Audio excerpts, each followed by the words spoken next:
What's up, guys? It's Mrs. Safel here coming to you live from my Bearded Dragon's cage. This is where we're going to be reading today. I always like to find me a nice little cozy spot where I like to hang out and chill and read a good book, okay? So if you guys are ever like, oh, I don't want to just sit at this table or at this desk, find a cool place where you like to read, okay? So today we're going to get into chapter 8, all right? Let's get to it. Giddy with excitement, Eddie shimmied down the desk. He knew exactly where he was going. Away he ran, making a beeline for the fancy red carpet at the back of the library. His feet tingling so hard they were practically on fire. As he passed the storytime carpet, something caught his eye. Something lying on top. Could it be? If Eddie had stopped to think, he might have remembered his father's warning. Watch out for carpets! But he didn't think. What Eddie did instead, in great unthinking rush, was turn, scramble onto the carpet, and run towards the book that lay open in the middle. After only 3 steps, he stopped. He barked out a laugh. This was the most peculiar running he had ever done.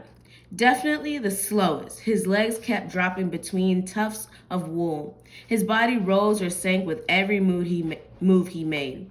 His father was right. Carpets are weird. But he struggled on gamely till at last he reached the book. He climbed onto the left-hand page and looked around. The chapter book. He had never read one of these alone before, only with Aunt Min's help. The page was old and had obviously been read many times. He could tell by the way it felt beneath his feet. Warm, soft, fuzzy. The page was so comfortable, in fact, that Eddie did something he never done before. He laid down on a book. Like a feather bed, thought Eddie. He had never actually felt a feather bed, but he learned about one in a princess story.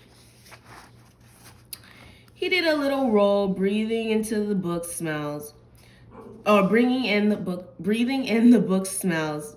Teachers mess up too. Dog, old grass, happiness, rolling again. He picked up a new smell. Tuna fish. Someone had read this book while eating a tuna sandwich. Yes, there. He could see the oily stain on the paper. What an excellent book, thought Eddie. Good for sleeping, good for rolling, good for smelling, and most of all, good for... He headed to the top left corner. Then walking across the letters, one after another, he began to read. The Littles were up early as a general rule. Stuart was a great help to his parents and to his older brother, George. But because of his small size and because he could do things that a mouse can do and was agreeable about doing them, Eddie's mandibles went slack in astonishment. Of all the books in the library, the one that was waiting on the storytime carpet was about a mouse. A mouse was bigger than a bug, he knew that, but not a lot bigger. And a mouse certainly knew how it felt to be tiny in a big world. Eddie was entranced. Letter by letter, word by word, he read on. Stuart's mother, not a mouse for some reason, had lost her ring down the drain of a sink. How could she get it back? Stuart was the only one small enough. Eddie loved this part, to crawl into the drain and fetch it. Stuart was also clever about holding onto a piece of string so that he could be pulled out. In fact, there was a drawing in the book of Stuart being lifted out of the drain, his mother's ring safely around his neck. At the bottom of the page, the word stopped. Right in the middle of the story, Eddie snorted with annoyance. He hated when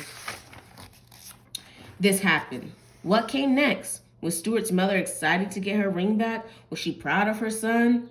If only he could turn the page. Never had he done such a thing on his own. The few times he had helped Aunt Min to turn pages, he discovered it wasn't easy. And some pages, he knew, were too heavy for any bug to turn, except for Grandpa, of course. Grandpa George had been so big and strong, he could turn any page he liked. Eddie stared at the page. It didn't look heavy. He headed for the book's outer edge, as Aunt Min had taught him to do, and carefully crawled underneath the page and continued to crawl until he reached the middle of the book, where the page above him was sewn in.